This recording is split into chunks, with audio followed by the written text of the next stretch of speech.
And happy holidays. I hope you are doing well. So I wanted to go live today and answer some questions. I know that there is a lot of food happening this time of year. I personally was just at a holiday feast with my son's class this morning, and now we have another one for my daughter's class tomorrow. We have holiday parties this weekend, and then next week we're into Christmas, and we celebrate Christmas, so that will be Christmas Eve and Christmas Day, and there's just a lot going on, and a lot of it is centered around food. And so I wanted to answer some specific questions that you had to hopefully help you navigate those situations a little bit better. I think these are all great questions, so I'm excited about it. So the first one was written in our group, and she asked, during the holiday season, I find that I've been defaulting to, quote unquote, eat some growing food and then you can have a treat. She says, I don't say you have to finish your entire meal and then have a treat, but I am asking that my kids eat at least a serving of a vegetable that they like and a small amount of protein first. Could you give me an easy go-to strategy for parties where everything and desserts are a buffet? So I think this is such a great question for the overall kind of all-encompassing philosophy that I subscribe to and that I try to promote in our group, which is one, being the division of responsibility. So the parents are in charge of the food, and then the children get to decide from what's available. And so when it comes down to holiday parties, I like to look at it in terms of all the food that's there is actually what's available. Now, of course, if you have a really young child, there could be a choking hazard, there could be an allergy. If you have cultural beliefs and you don't eat certain foods, that's understandable, right? But everything that would be normally okay would be available for them to choose from.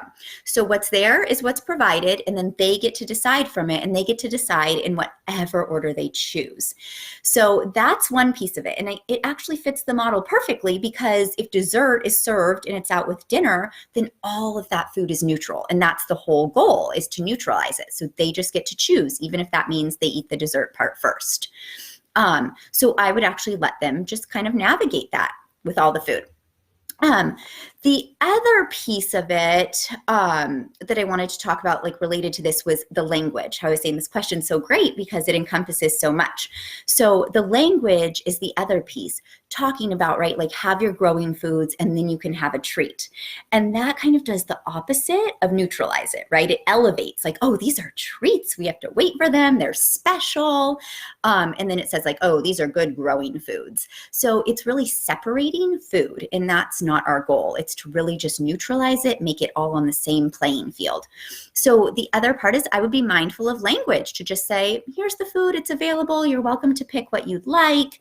There's nothing wrong with calling a protein or something like that. But I would also just do it in the sense of would you like to have any of your protein? Or you might just specifically say your chicken or your cheese or whatever it is. So you can ask them if they want to have any, but I wouldn't make any requirements around that. Okay, so following the division of responsibility, then being mindful of language, and then really trusting the process. And that is the huge piece here, because she even said something about, what did she say? She said, I haven't fully released to the process yet. And I think that's the key, that we have to trust the process and know that, yes, your kids might only eat dessert that night, or they might eat dessert first, or they might eat more dessert than anything else, but it's really trusting that process and trusting them to navigate that. And even if it doesn't go amazing, for them to also learn from it. So great question. I hope that helps a bit. The next one is, my kids don't eat at big family or holiday gatherings, and they're always starving later. What should I do? So the first thing that I would look at is the prevention piece of it. Is there something that you could do to help prevent this? Are they, eating too close? Are you serving a full meal right before you go and then they're just not hungry? Are they too busy playing so they don't want to stop, come eat? Is there not food that they enjoy there? So that would be the first things to kind of address. And if so, then, set up to have regular and consistent meals, but don't serve a huge meal right before you're going, right? Maybe just a snack or something like that. If they're too busy, I would still ask them to come sit and eat with you, even if they don't want to eat, that they can still be part of the family table. And you might find that once they do slow down, they're then willing to eat something. So I would ask them to come sit with you, and just tell them you don't have to eat, but you still need to come sit with me and be part of the family. So that would be the other piece. And then if you think it really is about food, you might need to bring some sort of dish that you know is something that they will eat. And you can contribute that to everybody, that it's available to everybody, but you might need to do that if it's like really all unfamiliar food. They're going to be less likely to try it in a big family situation. Okay. Now, if this is ongoing, then it could be bigger than just about the things that I mentioned, just about the food. And that's when you need to respond to that part of the situation. So what I mean by that is that you need to respond to like what your child actually needs. If they're showing you this over and over, then you need to change your patterns with it. So it's almost opposite of what I just said in terms of like, if you've done these other things and you're like, okay, that didn't work, then what you're noticing is maybe they're really stressed at holiday gatherings and they don't want to eat, or it's overwhelming because there's so much food and so many people. Maybe it's really loud there. Like there could be a lot going on where it's not about the food. And so in that case, I would actually serve them then a meal going. Like if you know this is an ongoing pattern, serve them a meal before you go so that you know that they're well fed. Still ask them to come sit, although they don't have to eat, but still ask them to come sit with you. And then also, depending on like what time of day or what you're doing, I would pack a snack or be ready to serve them a snack when you get home as well. So the first is kind of assessing what the issue is and potentially trying to prevent it. And then the second is responding. And remember, it's just at these big family events. You're not doing this for like every single thing. But if that's what your kids are showing you, then you do want to make sure that they're getting the food they need. And they might just be overwhelmed with these situations. Okay, next question. How should I handle my family who always tell my kids they need to eat more in order to have a treat? So again, it's so hard when people kind of go against what our philosophy is or what we're trying to instill in our children. So in the actual moment, I do it kind of two ways. You can either respond just directly to your child by saying like, hey, remember, like you don't have to eat anything in order to have dessert foods or to have sweets. Eat as much as your belly feels like, eat as much as you want, and you're going to be fine to have dessert. So you kind of like just ease their concerns, and depending on if the person's there, they'll still hear as well. So you can address them directly and remind them that in your family, that's not a rule and that's okay. You could also direct the person or directly address the person who said it by saying something like, oh, we really trust our kids to eat what they need, and they don't have to finish anything to have dessert, and you just kind of really gently tell them.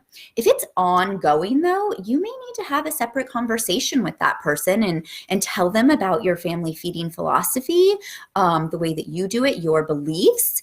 And if they're not responsive or they think it's BS or whatever it is, you can still ask though, they respect your wishes as a parent. So I would set that boundary with them.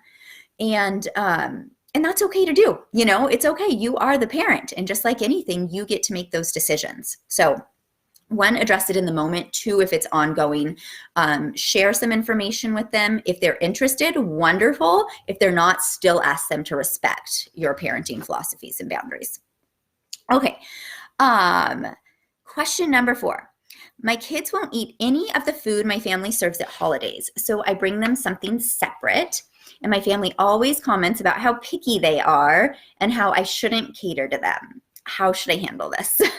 So it's almost like two-part, right? What do I do about the food situation? What do I do about my family? And so part of it is knowing what's best for your kiddos. And if that's the case, then you keep doing whatever you need to do. Kind of like I said before, if it's possible though, I would try to bring something to a gathering like, oh, I'll bring whatever side dish that your kiddo likes, so they are still eating something that everybody else is. So that's part of it. I would try to do it that way, by bringing a food that you know that they'll like as your contribution to the meal. And it's still available to everyone else. It's like, this big casserole or whatever it is, but your child will like it. So that's one piece to help them feel more comfortable with the familiar food. You might also bring them whatever food it is. Like if they're very selective and they only have a handful of foods, you might bring them those foods, but still see if you could make another little plate of some of the other foods and serve that next to it. And no pressure to try it, just make it available to them so they're not always only being exposed to their safe food, but they see that there are other options. And sometimes when they see other people eating them, they might even be more receptive to trying something. If a cousin's eating something or grandma is or whatever, they might be more receptive if there's no pressure. However, if you know your child and maybe they have sensory issues, or maybe they are just so overwhelmed and stressed and have a lot of anxiety in crowds or anything like that, you don't have to make it more stressful for them. So if you just need to bring them mac and cheese or chicken nuggets, or they like grapes and string cheese, like whatever it is one meal, and that is absolutely okay. So that's what I say, but you have to kind of decide what's best for your kiddo. And that might mean that you have to try a couple different things. Okay. With that said, also, you have to feel confident in that in order to tell your family that this is what you're choosing to do. And you can tell them that, that you are more concerned about your child being well fed and it's one meal and you're just fine with that. And you're working on other things at home and you're making sure they're getting variety. And you would really rather just have a nice and enjoyable time. And you want that for your family as well. And I would just try to focus on that. Like, we're taking care of this. We got this. And what we really want to do is just spend time and be present with you. And we want you to enjoy that time with us too. And let's not worry about the food. Okay, last question, number 5. There's so many desserts and sweets around right now. Do you have any tips on how to deal with them during this time of year? And I totally agree. There's a lot, like we're baking more and being gifted, baked goods, or we got a box of See's candy. We're going to parties and there's more. It's just more prevalent this time of year. That's the case. And it's pretty normal that we're going to eat a little bit more of those foods this time of year too, just kind of naturally. Like during the summer, we would more likely eat some more fresh foods, some that are colder. During the winter, you eat warmer foods. When there's more desserts around, you tend to just eat a little bit more. And that doesn't make it horrible or wrong or bad or mean you need to, detox after. It's just kind of the way that food rolls. So that's a piece of it there, is to just kind of accept that that's going to happen as one part of it. So I encourage you, though, to continue to maintain the division of responsibility. So even though there's more dessert, you're still deciding when they're going out. Because there are more, you might offer them a little more often. Like this morning for breakfast, in fact, we had, they each got to choose like one piece of the See's candy. It was actually half a piece because I cut them all in half so we could see the centers.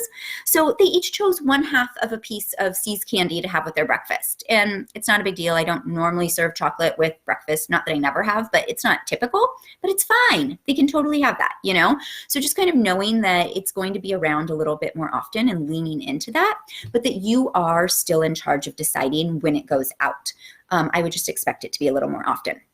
The other part is that when you are somewhere, though, and there's a lot of it, I would use those as learning opportunities. So I wouldn't try to restrict, because when it's all out there and available for everybody, that's when it does feel more restrictive. If it seems like it's available, but then you're saying, no, you can't have it. So I would let them try to navigate those situations where it's out and available. And you can do things like remind them, check in with your belly. Like, sure, you can have another piece. How's your belly feeling? Remember that one time when you didn't feel great? Let's make sure we slow down and just listen to our body, whatever it is. But you can give these little reminders to them. You can also suggest, without forcing, hey, why don't we get a plate to go along with the cookies that you're having, or something like that, so that you're also providing more substantial food than just sweets at the same time.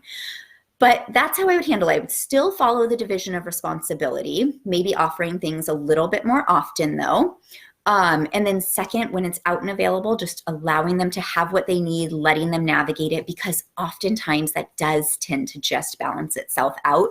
It might not be like that for a day or two, but if we look at a week span or so, we're going to see that. So lots of things there. I think what it really comes down to, though, is following the division of responsibility, trusting our children, setting boundaries with both our children through the division of responsibility and with our families, feeling confident in our own feeding abilities, right? And really trying to focus on enjoying the holidays and making that a priority even when your family steps in and says something, that you still stay focused on that yourself and remind your family that that's really the purpose that you're all together. So anyways, I hope that helps with some of these situations that we're all coming across. I wish you all a lovely holiday season. If you have more questions, ask them in the comments, or more questions in general or related to maybe something that I said in this video. I'm happy to elaborate more on anything or get others' inputs. So again, thank you for being here. Happy holidays, and I'll talk to you soon.